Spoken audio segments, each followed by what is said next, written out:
Have you ever stopped to think that there is a place on the map, a small water corridor, which can literally decide the fate of the world economy and even the beginning of a third world war?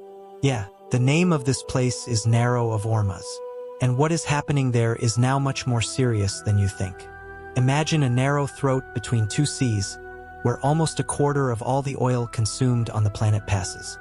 We are talking about 20 million barrels of oil per day, not to mention liquefied natural gas, fundamental to supply countries like Japan, India, and much of Europe. The Ormuz Strait connects the Persian Gulf to the Gulf of Oman, and then to the Indian Ocean. It is only 167 kilometers long and, at some points, less than 40 kilometers wide. It looks small, right? But that's where the danger lives. Now, let's go straight to the point. Why is the whole world with your eyes stuck to this narrow? First, because there is no viable alternative route. Unlike other regions of the planet where maritime traffic can be redirected here if Ormuz closes the world too. You might think, oh, but it's just oil, you can handle a few days. No, it can't. Today, the energy market works with tight margins. Any interruption, even for a few days, already fires the price of the oil barrel in international scholarships. And along with him, the price of gasoline, diesel, kitchen gas. Everything goes up in the ripple effect. What's more, the great powers, such as the United States, China, and even the European Union, have their economies strongly dependent on a stable flow of energy. A block in Ormuz poses a direct risk to global economic stability. For you to get an idea, just the rumor of a possible closure is enough to cause a shot in prices. Now imagine if Iran really decides to close the narrow. And speaking of Iran, let's go to the next critical point. The country has one of the largest military capabilities in the region when it comes to asymmetrical naval war. Translating, they are experts in causing maximum damage to minimal resources. Let's go to the facts. Iran has hundreds of anti-village missiles positioned on its coast. It also has naval mines which can be spread rapidly in the region, turning the narrow into a true underwater minefield. And as if that were not enough, they still have armed quick speedboats, capable of performing lightning attacks on merchant ships. Want more? Iran also has long-range ballistic drones and missiles, which can reach American bases and oil facilities in neighboring countries. All this creates a very high-risk scenario. And here comes another detail that few people comment. The Iranians have already been testing some of these tactics indirectly through the Houthis in Yemen. If you follow the international news, you may have heard of the Houthi attacks in the Bab el-Mandeb Strait near the Red Sea. Houthis have used drones, missiles, and mines to attack commercial ships. Result? Chaos in navigation, maritime insurance firing, ships diverting thousands of kilometers to avoid the region. And do you know who is behind the training and weaponry of these Houthis? Exactly, Iran. Now imagine these same tactics but applied to the Strait of Hormuz. The impact would be dozens of times greater. Of course, the United States would not be crossed arms. Today, Americans maintain more than 40,000 troops parked in the Persian Gulf, with strategic bases in Bahrain, Qatar, Saudi Arabia, and United Arab Emirates. In addition, the U.S. Navy has a large contingent of anti-mining warships. But here comes the problem. Dominating such a busy narrow under constant attack would be a slow, dangerous operation of very high human and financial cost. And all of this leads us to a crucial question. If Iran really decides to block the Strait of Hormuz, are we on the verge of a regional war? Or worse, from a global conflict?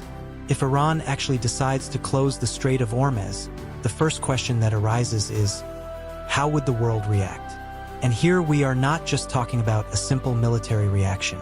We are talking about a chain of events that can quickly climb, involving various powers, with catastrophic consequences for the economy and global political stability. Let's start with the United States. The Pentagon has been ready for decades for such a scenario. The first probable answer would be a massive airstrike against Iranian missile batteries along the Persian Gulf coast. In addition, Americans could launch operations to destroy naval facilities, command centers, and, of course, drone and missile launch bases. But make no mistake, Iran knows that. They have been preparing for this kind of conflict for years. Worse, they would not need to defeat the United States militarily. It would be enough to cause maximum pain, as many casualties, and keep the narrow closed as long as possible. And how would Iran do that? First, using naval mines. They are cheap, easy to spread, and extremely difficult to detect. Then, with coordinated attacks of quick speedboats, loaded with explosives in a lightning-style war and freighters. Add to this the constant threat of anti-Viking missiles, hidden in caves along the coast. And last but not least, the use of kamikaze drones, which has been shown to be an extremely effective weapon in modern conflicts. Now, let's expand the look. A total or partial blockade of Hormuz would not only affect the United States. Countries like Japan, South Korea, India, and various European countries would also have their dramatically reduced energy supplies. This would mean blackouts, factories, recessions, and a global-scale inflation. We are talking about direct impact on the production chain of practically everything: food, medicines, fuels, and even technology. And Iran, knowing this, could also launch retaliation attacks against U.S. military bases spread across the Middle East. Bases in Bahrain, Qatar, Kuwait, and Saudi Arabia would be natural targets. Also, we must not forget the regional allies of the U.S. Oil facilities in Saudi Arabia, United Arab Emirates, and even in Israel could be targets of Iranian missiles or drones. An attack coordinated against these critical infrastructures would bring even greater chaos to the energy market. The price of the oil barrel could easily exceed $200, something never seen in history. This would generate uncontrolled inflation in many countries and possibly the collapse of emerging economies that depend on energy imports. And as if that were not enough, there is still the risk of a larger conflict.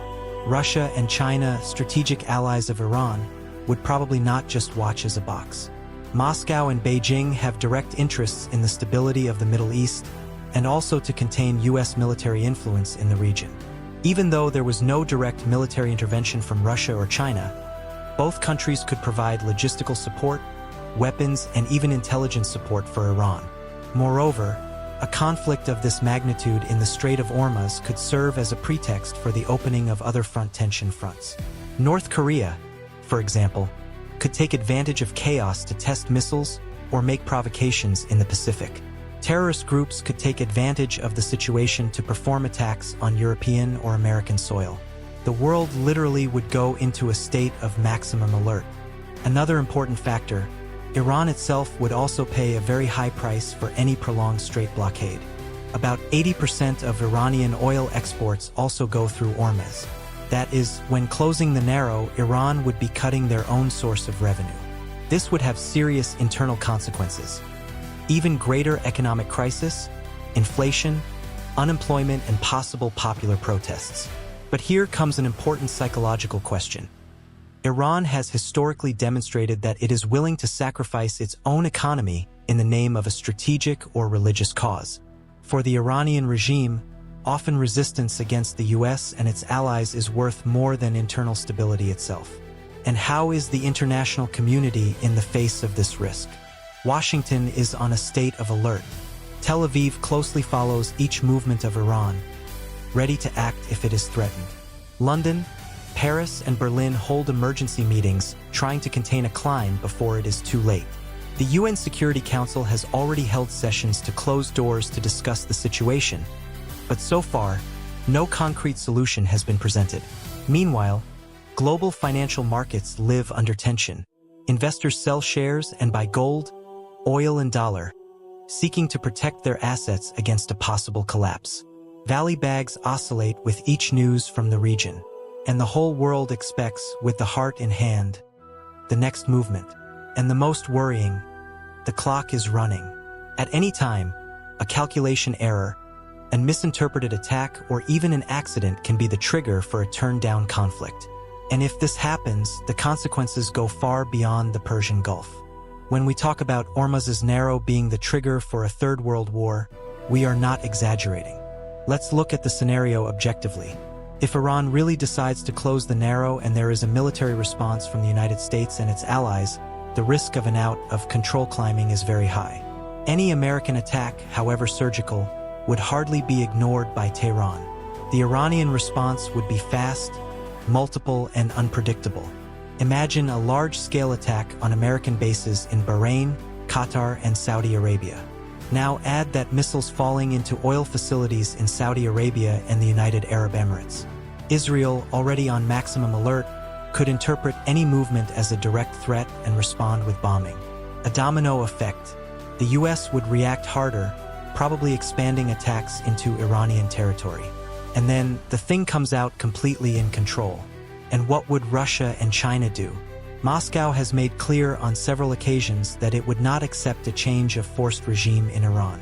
Russia has military bases in Syria, troops positioned in the Caucasus, and solid military relations with Tehran.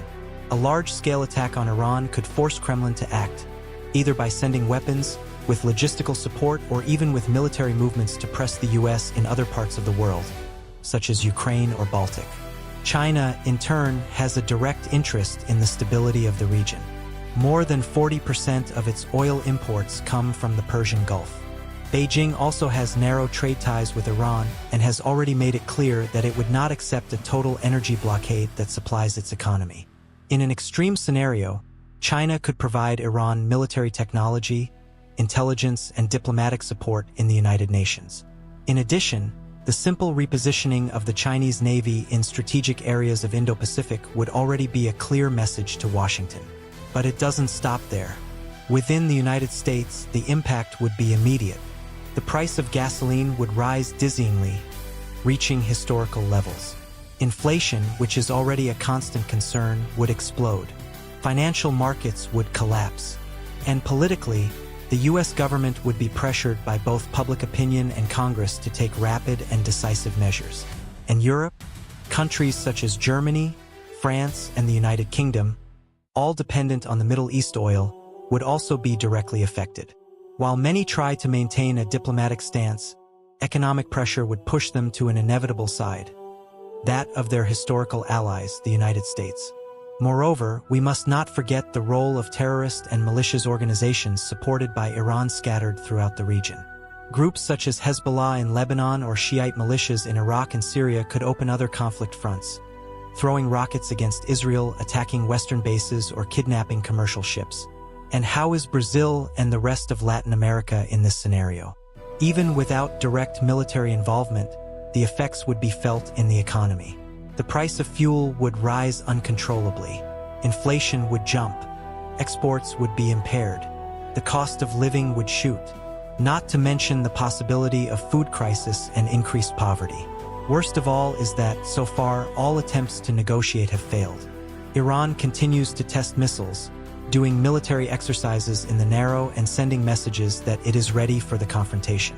The US, on the other hand, maintains aircraft carriers in the region and intensifies the military presence in a clear demonstration of strength. And the frightening, just a small calculation error. A drone by mistake. A missile fired by nervousness. A ship hit by accident. Any spark can become a fire impossible to control. Meanwhile, the whole world observes, in suspense. Central banks already discuss emergency measures. The bags operate in a climate of panic. And military experts guarantee, if the Hormuz Strait closes, the crisis that will come later will be much larger than anything we have seen in recent decades. What we have left now is to cheer for diplomacy to work, so that the leaders involved are aware of the size of the catastrophe that a direct conflict in the Hormuz Strait can cause. But the truth is that, right now when you watch this video, warships, fighters, and missile systems are positioned, ready, waiting for the next order. And if this order is given, the world will hold back the breath.